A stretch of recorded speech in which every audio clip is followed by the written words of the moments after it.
Greetings, everyone. This is Trey Jadlow. It's the 20th of October 2017, and I'm here with an old friend, David, whom we've gone back and forth on several occasions, and he is a Facebook friend, and we had an interaction on, just now had an interaction on Facebook, and I asked him to hang out, and he agreed to do so. He apparently is privy to some information that I am not understanding. He says that my argument has been dealt with handily on the existence of God several times by several people, himself included. So I asked him if he would be willing to come on and fill me in, because somehow I seem to miss that memo. So welcome, David. How are you? I'm fine, Trey. How are you? I'm doing all right. So you have your compatriots on Google Plus, and you have apparently quite dealt handily with my argument for the existence of God. And I find this very curious because it completely escaped me. How would you like to go about this? Would you like me just to state the simple syllogism that I did earlier? I'm sorry about my dog in the background. She's a puppy. She's always whining. That's fine. Yeah, that's probably a good start. Okay, so as I always start out, I've got to have my presuppositions of rational coherence and basic sense perception, which you have granted. And if that is true, then I know myself as an inquirer. I have the self-awareness enough to know that I am not self-existent because I was born and I'm changing. And so I myself have the property of contingent existence or dependent existence. And so dependent existence cannot exist dependent by definition. So the first premise is that contingent existence is, then we could move to that to say that since it's not self-existence, by definition, must rely on self-existence in order to be. And therefore, coming to the conclusion, via modus ponens, that self-existence must therefore logically exist. So what kind of rebuttal did you have for that? Right. So this has been pointed out to you many times by many different people. So first, your second premise in the kind of syllogistic, most kind of boiled down version of this argument, which was, as you presented it in the chat with me earlier, contingency exists. Contingency requires aseity. And so that second premise makes a claim that isn't supported. And that has been pointed out to you by a host of different people, and I can list names if you want, but that's the biggest part of the problem. Other problems have been pointed out by, I believe Alex Botten pointed out the fact that you have this unchanging actor, and you can't both act and interact with time and be unchanging. So that's another problem that exists with your argument and even your conclusion. The being that you assert is at the end of this conclusion is self-contradictory. Okay, I'm a little confused here.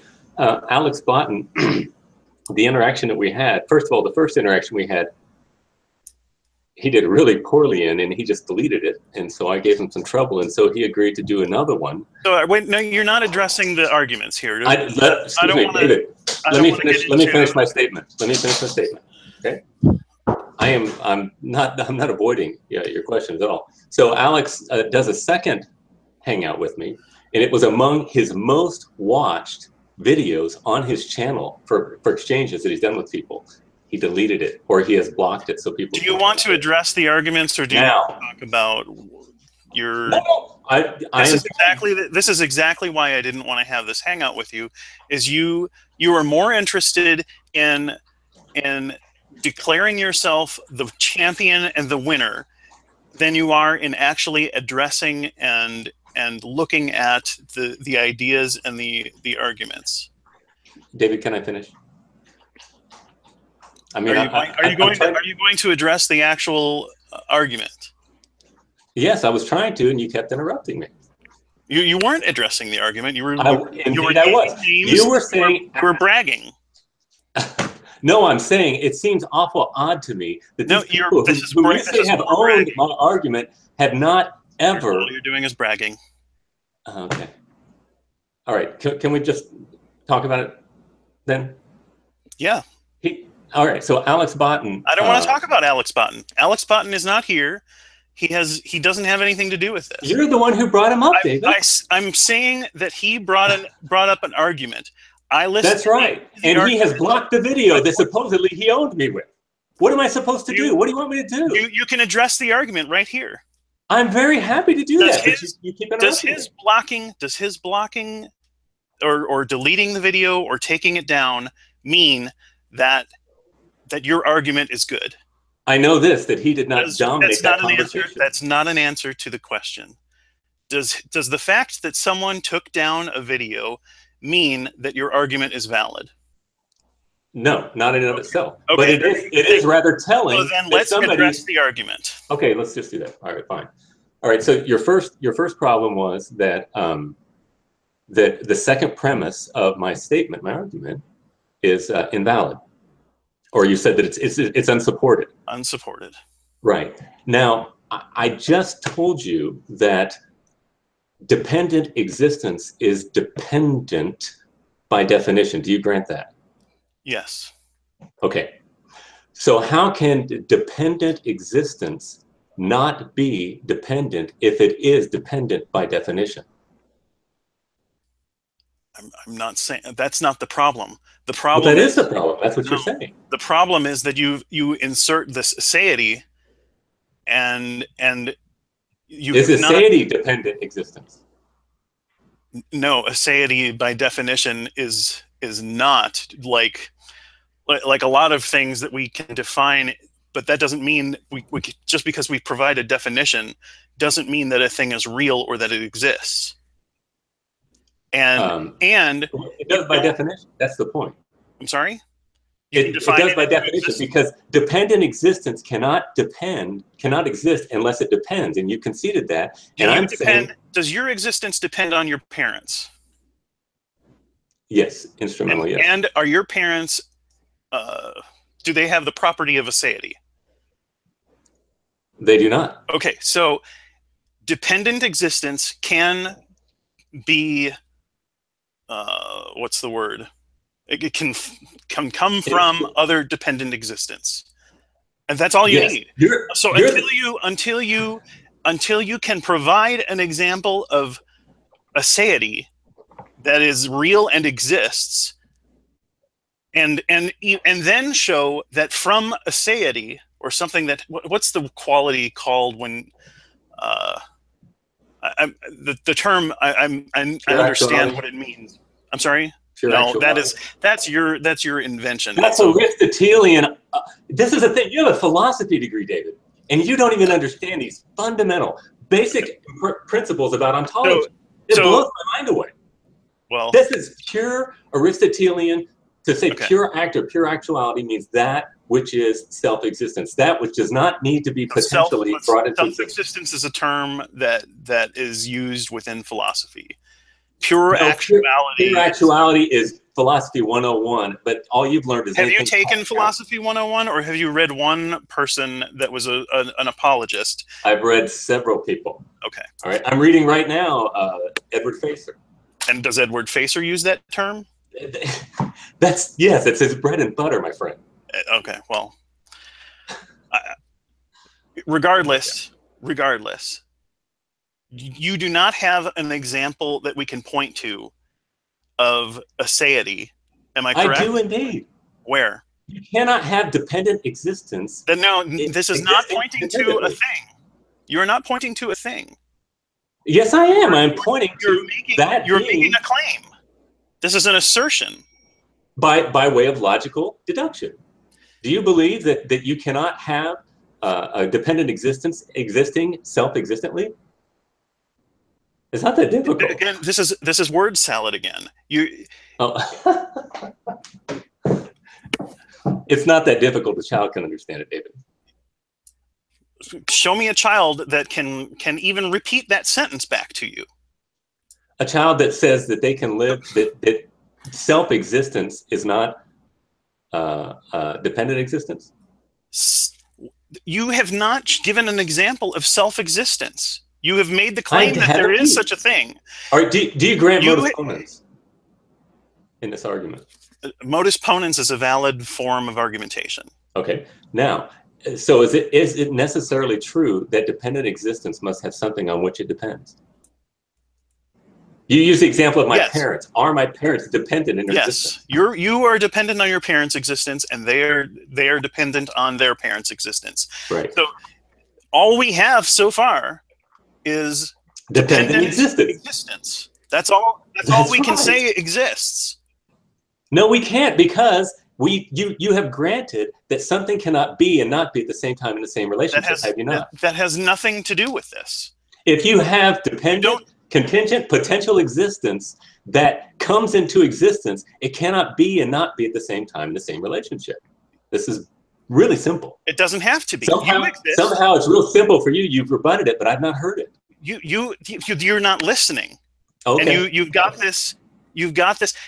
You know, you have heard the same thing from many people, haven't you? I have never, ever heard anybody say that potential existence can be self-existent. Nobody. That's not what I have said either. You were trying to put those words in my mouth. Okay, what are you saying then? Self-existence, as far as we know it, we don't have any evidence that there is a self-existent anything. It's not logically possible to have dependent existence that happens because it cannot be and not. Remember, you granted me the law of non-contradiction. Something cannot be and not be at the same time in the same relationship. You did not exist before you existed in order to make yourself before you existed. Right, my parents did. And were your parents extrapolated all the way back? Yeah, I mean, is it that difficult? I don't know what happened. It's so frustrating because it's so simple. No, it's you try to assert something, but you have not demonstrated. I have demonstrated it. No, you haven't. You make the claim that you have demonstrated this. David. Is this? Let's back up. Let's back up. Is this argument the reason that you came to believe in the Christian God? Initially, every person, yes, they have awareness that there is a God because they're not self-existent. Nobody in this world who is sentient has to question whether there's a God because they know that they are dependent in existence. Did you grow up in the church? Yeah, somewhat.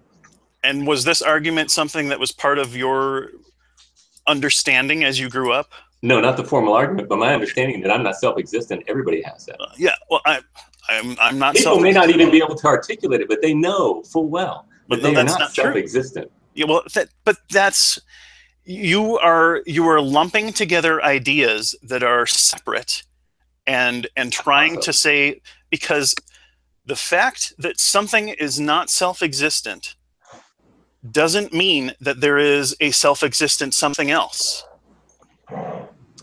I'm not. So you concede the argument that there must be something with the attribute of self-existence? No, that's a claim. That's not an argument. It is an argument because you cannot. It's not an argument. You have to demonstrate that right there. That is the thing that you have failed to demonstrate.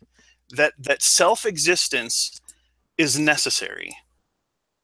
Necessary being is necessary for contingent being. Do you understand necessary being? That's the claim. That is the claim that you have made. Now demonstrate it. You have granted that the law of non-contradiction is guiding our conversation right now. Have you not? I don't understand how you are pulling in the law of non-contradiction to this. I exist. I've explained it dozens of times. Does my existence violate the law of non-contradiction as something that is contingent, as a being that is contingent? Yes, because you're saying that you had to create yourself before you did. No, I'm not saying I had to create myself. Okay, how about your parents? Just extrapolate it back. Extrapolate it back. When did this dependent being begin to exist? How many contingent beings have existed? I'm not sure what you're saying. Are you there? Yeah, hello? How many contingent beings have existed? I'm not, I don't know the number. I'm Why not not? understanding. Because I'm not omniscient? Well, but shouldn't you know that? Why should I? Well, doesn't it matter how many there are? I mean, how many are possible? Well, it's not an infinite amount, right? It's not eternal, right? How do you know? You're granting that one thing is eternal, right? Because the law of non-contradiction says something cannot be and not be at the same time in the same relationship. That's the whole point. That's not necessary to have contingent beings. You can have contingency. I'm contingent. You have granted that. You can have contingents. You can have things making themselves before they exist. You don't need that. All you need is other contingent beings making the contingent beings that exist.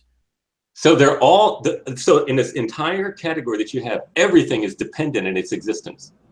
That I don't know, but I can say that. Well, that's what you're saying. No, all we have evidence. You're saying I say being is not necessary for that. You're saying it's all dependent being is dependent ultimately on nothing. Well, I don't know. But well, sure you do. No, I don't. What does the word mean? It means dependent, right?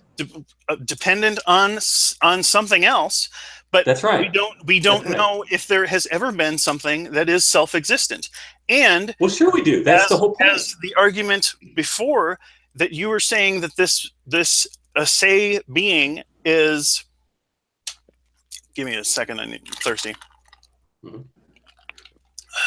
That this being with aseity is unchanging.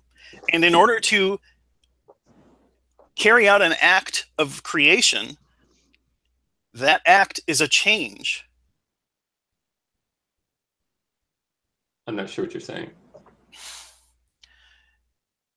It is a change. Was there a time before the being acted? Okay, we've gone over this too. What is time?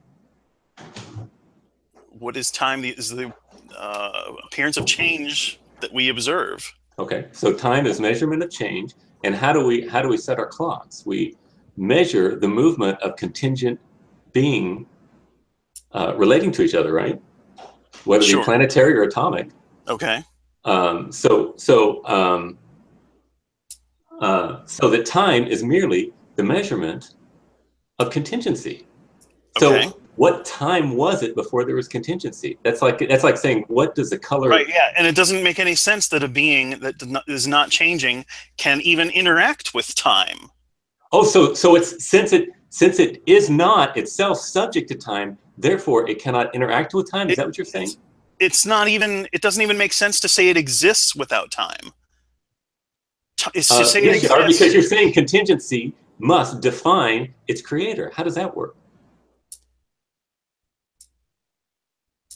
You're saying that there's no definition to this assay being? I say there's plenty of definition to it. Okay. And primarily, it is not dependent in existence. Logic requires that. No, that's again. This is a claim that you are making that is unsupported. You can throw out all kinds of claims about these relations and the logic. So dependent existence is not dependent. I mean, this is so ridiculous. No, you throw out the alternative that dependent existence is dependent, but so the one possibility is that it's infinitely dependent. Because on what? On what? What is it infinitely dependent on? On other dependent things. But the other dependent things were not. Yes, they were, obviously. Eternal. Well, there's an eternal dependency. So you have an eternal regression of things happening without a cause, right? No, things happening with a cause, eternally. Okay, so is that cause itself first dependent? There's not a first cause in that case. I don't understand what you don't understand about that. You're getting an eternal regress of first causes that give rise to something other than that. It's not an eternal regress of first causes. It's just an eternal regress of causes. Well, I don't mean first causes. I'm talking about eternal regression of effects of causes that were themselves prior to that effects. Is that correct? Right. And that's all we've ever seen. Okay, so they started out as an effect, right? An effect, yes. Okay, so you've got an effect without a cause, right?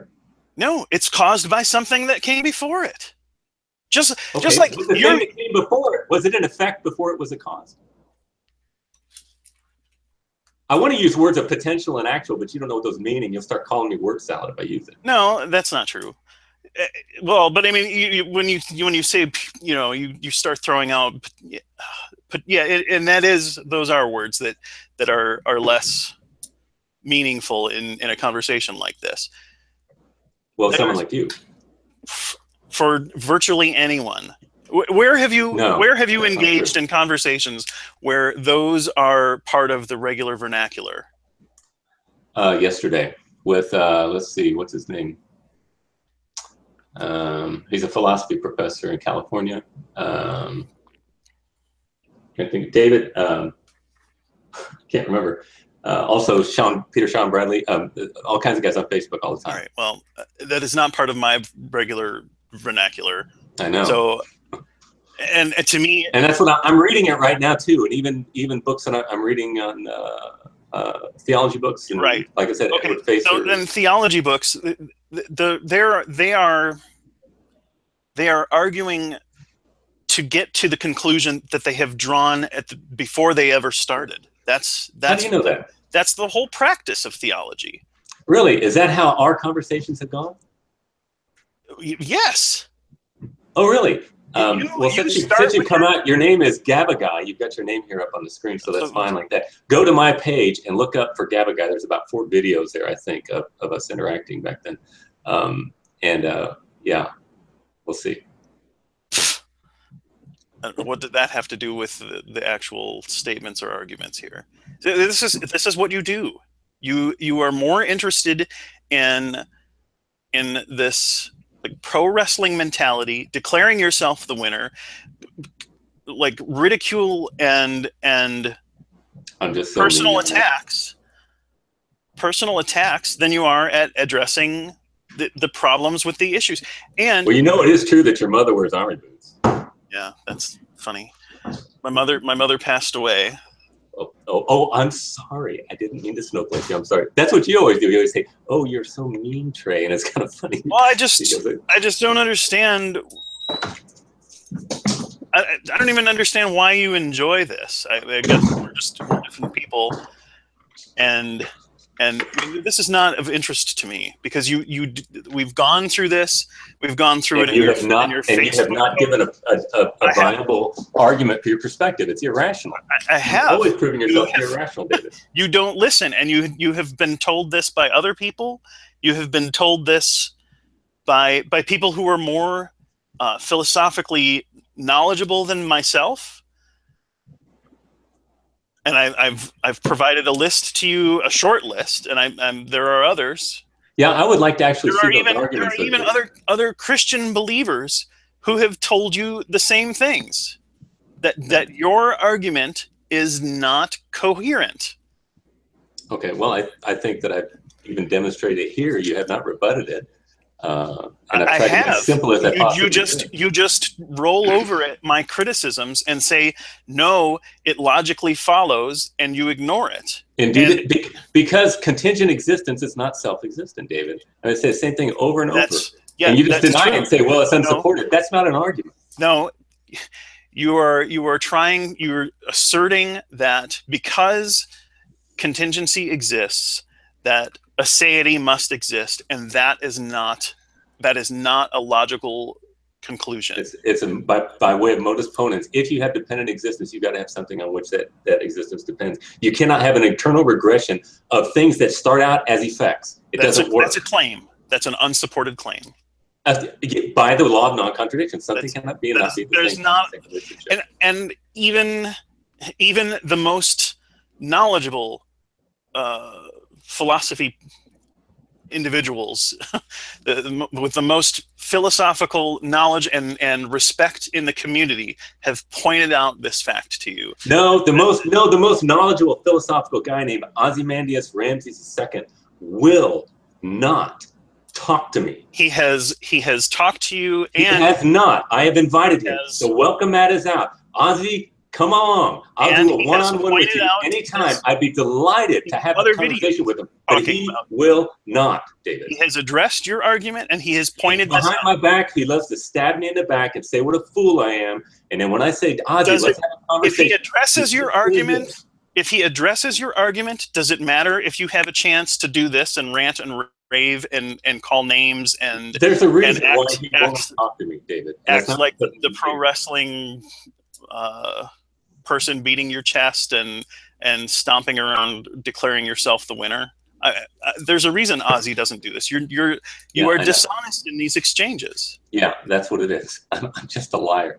I'm disingenuous. I don't care about truth. I'm not like you who are absolutely concerned about analytic truth and just want to go where the facts lead. I believe that is the case for me. You're going to laugh at that, I'm sure, but I'm sincere in my interest in No, you're not. Discerning what is true. No, you're not. You have no interest whatsoever. Well, and then that's why I challenge you this. I'm sorry. I would say the same for you. I mean, we disagree about this. Now, how can we conclude? How can we discern which one of us is right and which one is wrong? That's why I like doing hangouts like this, David, so we can record them and people can go back and watch them, decide for themselves. I'm the one who's always initiating these, and I'm the one who's posting them. And you say, "Oh, Trey, it's because you're WWFing or whatever." Right? Yes, exactly. I am interested in what is true, and I find the atheist community to be absolutely disingenuous, overrated in their own confidence of their perspective, and they also happen to be the most filthy demographic I've ever dealt with in my life. Do you find that true of me? I do not. You are quite different. You are always very kind to me, David. You've always been a very gracious in your interactions with me, but that's why I left Google Plus. I just get tired of spitting in the wind. They're just filthy people. I mean, anybody can go there, and that's why the community is so small, I think, because people come in there and they look at these people and they think, oh my, and they just move on because they are just absolutely the basest of people, unfortunately. Well, I think you just find their jokes distasteful, but I think they're beastly. They're animals. What do they do to Psi 10 atheists? What do you think about that, Dave? I don't like Psi 10 atheist. He is an absolute animal. Well, and he should be ousted from the community. But guys like Ozymandias say, "Oh, he's hilarious. He's the funniest guy in the world." Ozzy has criticized Psi 10. Yeah, since I started saying something, everybody, Alex too. Alex came out. Everybody watches what you say, and then no, I don't know that's necessarily me, but I know that when I first saw that, I thought, you guys laugh at that. It is so disgusting. And but that's part of the course. Watch Talking Stuff Tuesday sometimes. There have been a number of critics in the community of Psi 10 atheist. And there are people in that community who have shifted their political views and their politics to kind of nationalistic and anti-immigrant and things that I wonder about and I'm disappointed in. There are people, but. There are Christians or people who self-identify as Christians in the community who are, in some cases, not necessarily outright, vile or whatever. Some of them are rude and nasty and will, cuss along with the best of the atheists. I use that term ironically. There are others who have, been seen to have like porn and what's the term? Basically, prostitute information where they're looking for escort services. That's what I was looking for in their browser history as they were pulling up information for conversations and things. I mean, so there are kind and courteous and nice people on both sides of the, you know, quote unquote great debate community there. I've not seen that, David. And here's the thing with you. You've always been very kind, and you are probably the cream of the crop among the people who hang out there. The question I got to ask you, if you're such a good person, why do you find such pleasure in such dark people? Why do you say that I find pleasure? Because you hang out with them. You call them your comrades. When? Do you call them your comrades? You're always on their side. No? I said who? Who are you talking about? Who do I hang out with? The entire G+ community and the Great Debate community. I don't hang out. When is the last time I was in a hangout with anyone? I'm saying you identify with those people, do you not? I identify as an atheist. Okay, and so do you identify with that community? I have participated in conversations in that community. I mean, if you don't participate in them, then so you repudiate them, right? What? It's one or the other, David. Either they're your community or you think that they should. You have participated in that community, have you not? No, I have not. That's you why have I not left. participated in that community. No, I've called them out and I've tried to reach people. Trey. You have gone in there. You have gleefully mixed it up, and you even point to those videos tonight where you had exchanges with people. I am there as a desire to be an ambassador of truth, not as participating in a dark deed. Of course. I'm sorry? What dark deeds? What dark deeds? There's nobody in there plotting. Well, if anybody watches this video, go and look for the Great Debate community in G+. Why don't you look up J.D. Kane's Talking Shit Tuesday and see how these people roll. I mean, all they got to do, David, is go and look. I mean, take much. What would they find? They would find a beastly community of people. In what way? What are they? How are they beastly? If you disagree with them, I'm asking you to explain. I'm trying to. If you disagree with them, you will be called every name in the book, and they will talk about sex acts on you and what kind of a person you are. They're fascinated with phallus and orifices. About sex acts on a person. Oh, go listen. Talking Shit Tuesday. I mean, I can't feel bad about Talking Stuff Tuesday. Let's just say that. Go and watch it. Somebody go and watch it. See how they roll. That's how it is. You listen to F-bomb is the favorite word in that. Yeah, community. Well, that's not the same as oh, so you concede it. They use the F word. Okay, that's the favorite expletive there. Yes, they use that a lot, but they're not talking about literally. No, not when they use that word, but they will constant jokes about sodomy and it's just like, oh, people, please. Yeah, that's their humor. Well, I mean, yeah, and that's not my humor, and I don't. Okay, but that's your community. It's not my community. Okay, it's some people who share my disbelief in deities, and they act like animals. They use language that is more coarse than I choose to use. Okay. And do they speak of other human beings in a way that makes you uncomfortable? I mean, I don't do that, but I don't necessarily have a problem. Yeah, I don't necessarily have a problem if they choose to do that, and I don't think that they do it. Mean-spirited. I think that they address. There are people who continually post information or post challenges to that community, that group of atheists, and they make bad arguments. And what they do is sit down and talk about the exchanges that have happened over the course of the week or the course of the weekend, in a lot of cases, between the believers and the non-believers, and even sometimes the believers and the believers, or the non-believers and the non-believers. I mean, they are willing to criticize their own in the community,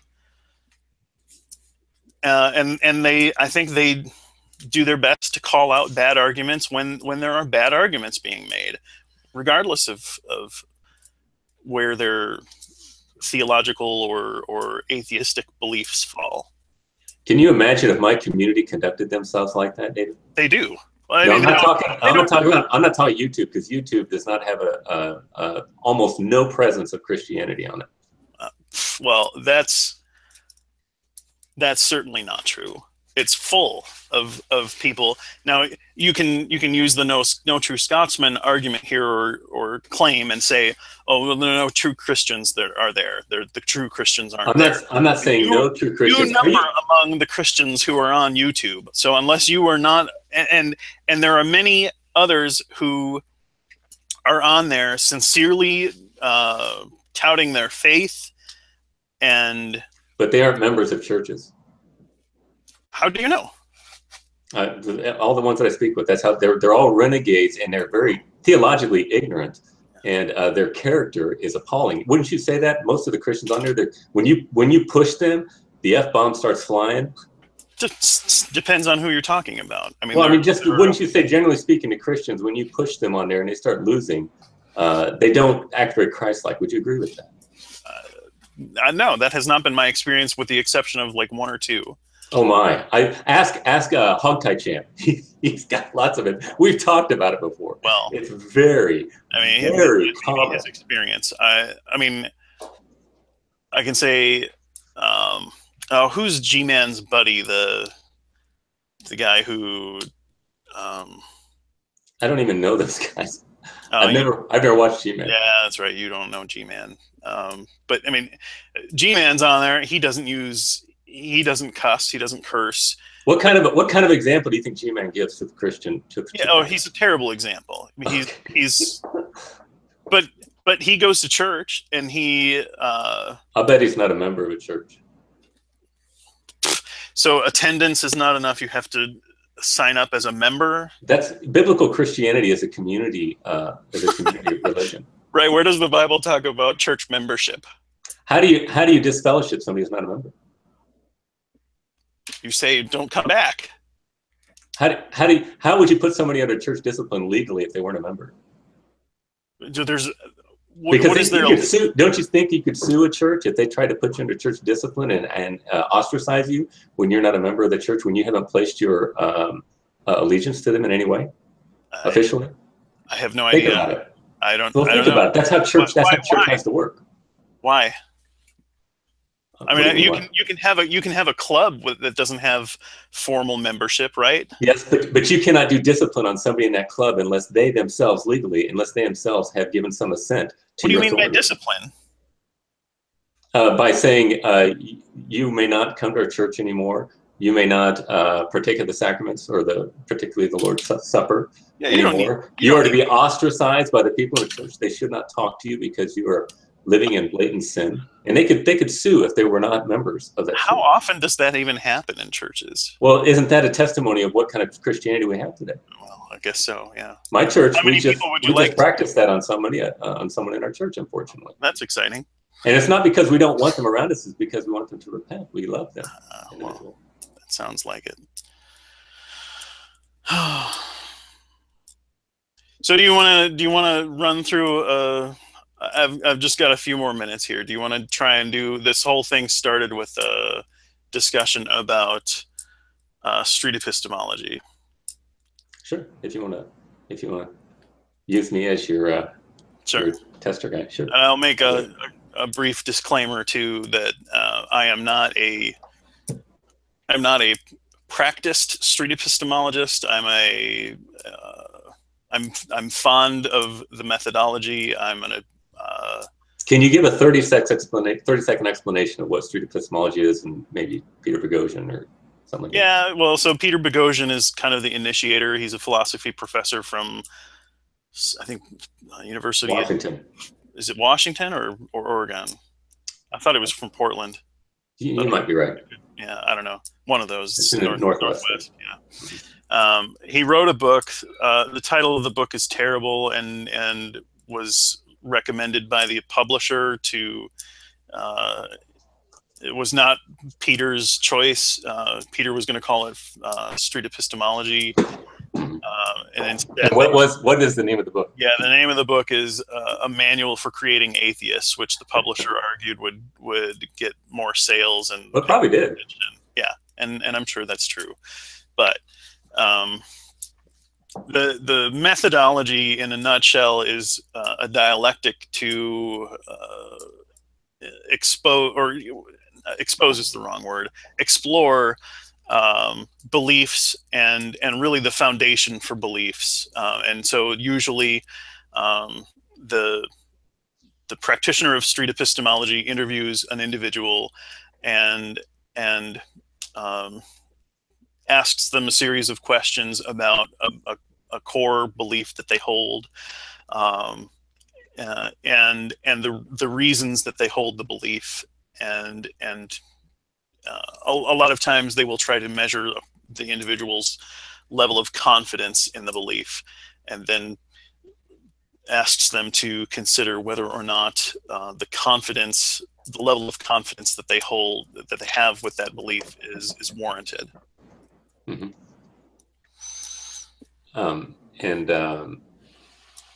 It's essentially all it is just a Socratic method of interaction. Yes. You learn by asking questions. Yeah.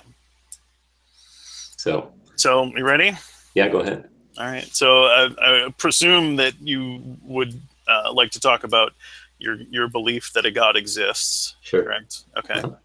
And how on a scale of 1 to 100 or 0 to 100, where 100 is absolute certainty that the God exists and 0 is complete doubt with no confidence whatsoever, where would you place yourself? I would say it's probably about, it's kind of hard to do it. I would say it's probably about 98 to 99%. Okay. It's very high. Mm-hmm. And how did you arrive at that level of confidence that your God exists? Well, as I stated, I know that I'm not self-existent, and dependent existence cannot exist independently.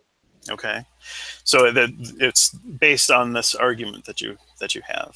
Mm-hmm. So, if there were flaws in that argument, mm-hmm. and you're sincere in your interest in knowing whether or not this God belief is true, I assume you would want to know, genuinely want to know that there were flaws. Absolutely. Okay. How would you go about discovering if there were flaws?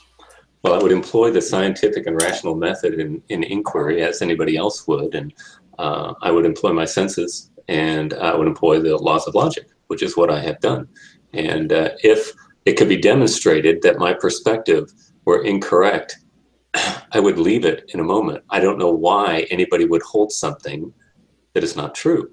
Okay. I can't get my mind around that. Well, what would be something that would cause you to realize, or or how would you recognize it? What would it look like? Okay. Well, if you could demonstrate to me that the law of non-contradiction did not hold, or that somehow you could demonstrate that that I am self-existent, I guess would be about the only way you could do that.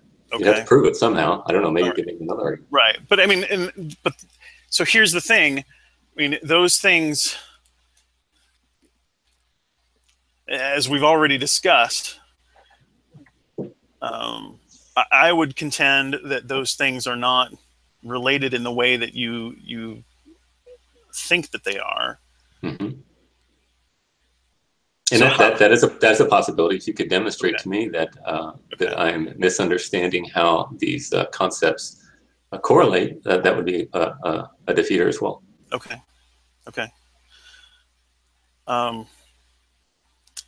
don't know, and perhaps this is just my my inexperience with street epistemology to the depths and levels that some other practitioners are there, and perhaps it's the fact that your position is different than I think probably 90% of Christians as far as your your stance, I'll grant that.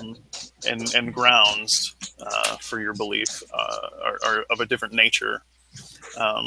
But the challenge, you know, if we were just meeting out on the street somewhere and we had this exchange, my challenge for you would be to maybe question or look into and ask some people who don't already necessarily agree with you, and don't, you know, I would say don't take this approach where you invite them to come in to a hangout and a live discussion. Go to a philosophy professor at a college or something and ask the professor, you know, and ask, not you know, not assert, look, this is what it is. But if you are sincere in your interest in learning whether or not this is valid, take it for an assessment and ask for an explanation if the person thinks that it is flawed, how it's flawed, and maybe they can explain better than I can, or you know, other people that you've interacted with. And or you know, maybe they'll give you validation. Maybe they'll say, yeah, you're right, that's the thing. And if you do that and that happens, come to me and let me know, because I'd be interested in hearing that. Well, if they did give me a validation, it wouldn't be any different than what I told you already. Well, but maybe that person could give you an explanation that, you know, using different words or a different presentation, and that would make sense to me. Okay. Well, that's a possibility. The thing is my argument is not the least bit novel in any way. You know, Thomas Aquinas' 5 proofs is basically what I run most of this off of, and it was the advent of the Kantian revolution that really was seen as a defeater for the Thomistic evidences. But I mean, during the High Middle Ages, nobody questioned the existence of God because they were afraid of looking stupid. The arguments are analytic and they are compelling. But when Kant came along, basically, from my perspective, Kant came along and said, if it is true, we don't know for sure that this realm or this other being exists, or God exists. We don't know if it correlates to our relationship here. To me, that was the biggest defeater he had, which is violating the principle of parsimony. We cannot speculate about what something might be that could defeat our argument, but we don't know what it is, and that's what Kant did. So for me, the great defeater for any arguments that I have, again, this is standard fare up until the Enlightenment period. And you also saw with the introduction of Newtonian physics, which replaced the very poor Aristotelian physics, the whole concept of causality was thrown out the window, and formal and final causes were considered to be irrelevant. So what we began to do in the Enlightenment and in the with the early modern physics revolution, we just began to look at causality as one bit of matter working with another bit of matter in a purely physical sense, and you lost these ideas of efficiency and the formal, like having to form a blueprint or pattern for something, and final cause, a purpose for something. You see this now in science today. They say you're not allowed to talk about teleology or final causes. And so with the loss of all this, what happened is we rightly critiqued Aristotle with his physics. His physics were terrible. But in a process of that, I think we threw the baby out with the bathwater and lost our ability to think about things, because now all we do, and I think you would attest to this, when we look at science today, everything is purely on the level of matter, and there's no mind. And when we're looking at our inquiry now, and what it's done is it's like significantly stifled our ability to inquire into things, because the whole, you know, Kant came up with the noumenal realm, where he said that God and essences and cannot be, and our own selves cannot be inquired empirically. Therefore, we just must take them by faith. And so this fideism was introduced into the world of inquiry. And I think it's significantly stunted our ability to think about things deeply. And I think these things are being I don't understand how you can say that. I mean, okay. because to me, removing, inserting that, having inserted that is something that, first of all, I don't think that there's warrant to do it, that there's reason to do it. And So you don't believe in reason? Yes, I do believe in reason. Okay, so I believe we do you believe reason is an important part for inquiry? Yes, absolutely. Okay, does reason involve teleology? In some circumstances, we have purposes that we ascribe to things, so teleology exists, and it's an important part of our inquiry. Well, it's not necessarily. It's not universal. There's not universal teleology. Doesn't matter. Is there teleology? Teleonomy, if you want to call it that. It's insofar as we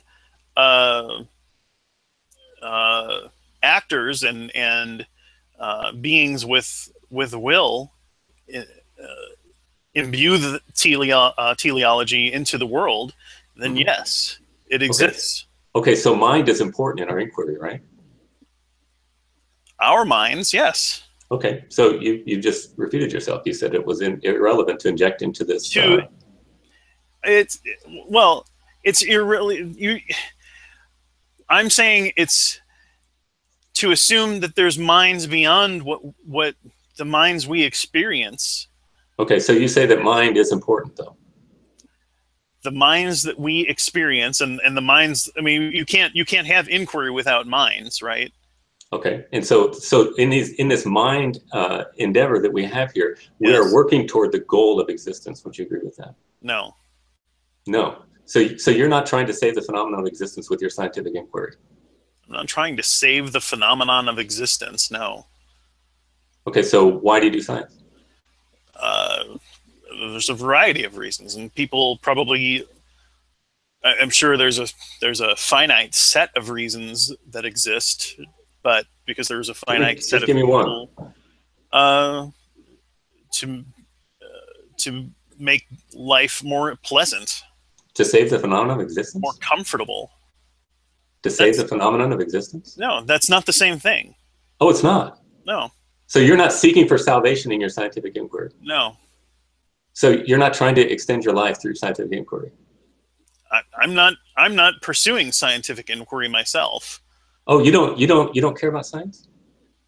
I care about science. I'm not engaged in scientific research. I'm not engaged in the act of studying the world in a scientific means or using scientific methodology. No.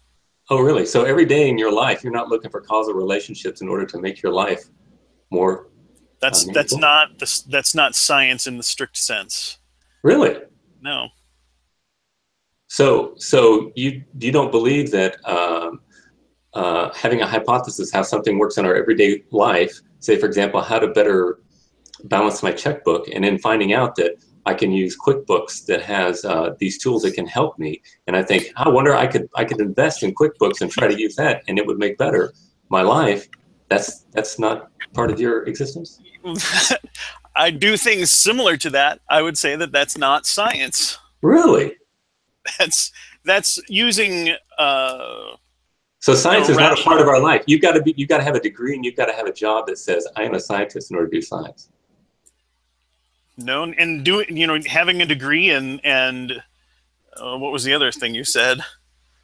Having scientist in your name, yeah, that doesn't make you a scientist either. I mean, there is a methodology that is a formalized methodology that involves observation, measurements, testing, which I do every moment of every day that I live.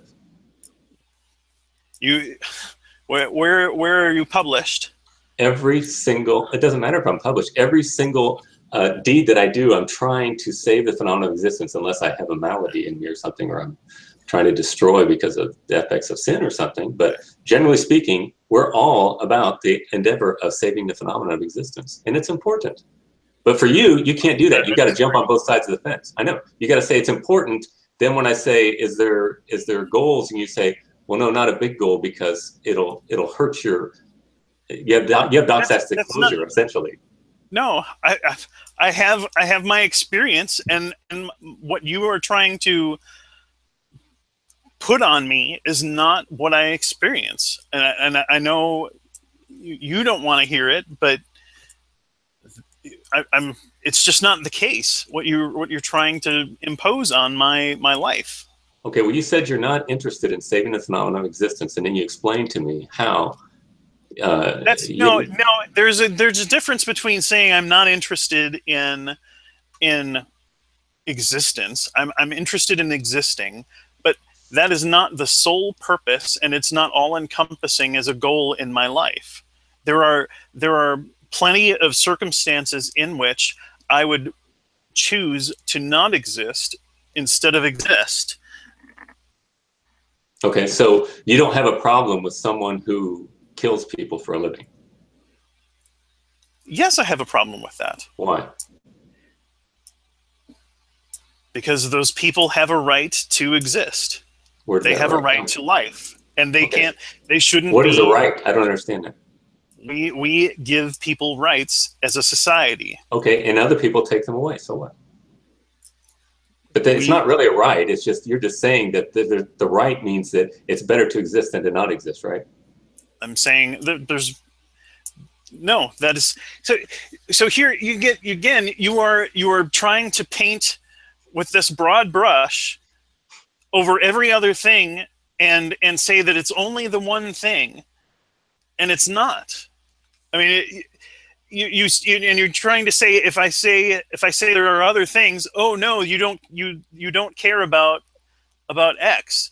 It's like saying everything in your life is about your marriage, and there's nothing else important to you, and then saying, well, no, my kids are important to me too. Well, so you don't like your wife? That's not. We're talking about importance. That's the whole point here. Anything that's important, and you're wanting to shift it around and say, yeah, it's important. Well, no, not really important. Well, I don't know. That's not what I've said. You're playing games. Oh, okay. All right. Well, David, I need to get going. I got to get to bed here. Me too. But I'm grateful that you agreed to have this, and I'm sorry we couldn't come to a consensus on understanding. But I do appreciate you, and I appreciate your charity and your interactions with me. You've never, as far as I can recollect, never been nasty to me, and I'm very grateful for that. And have always been very respectful. So I very much appreciate that, and I'm glad for the interaction that you enabled me to have with you. Yeah, well, and I hope that someday you would actually, if you're ever in town, I live in Little Rock, or that area, you can look me up if you're ever here, and I'd love to get together with for a cup of coffee. I don't actually drink coffee, but I drink a little bit. Yeah. We could get together and play pickleball. Yeah, have a sandwich. Yeah. Do you ever play pickleball? I have not. Oh man, you should play pickleball. It's great. Well, if you're ever in Kansas City too, David, I really hope you will look me up, because I'd love to spend some time with you. All right. Yeah, and like I say, you got my number. Give me a call sometime. Okay. All right, David. Blessings to your wife. We'll see you. Take care. Bye. Mm-hmm. Bye.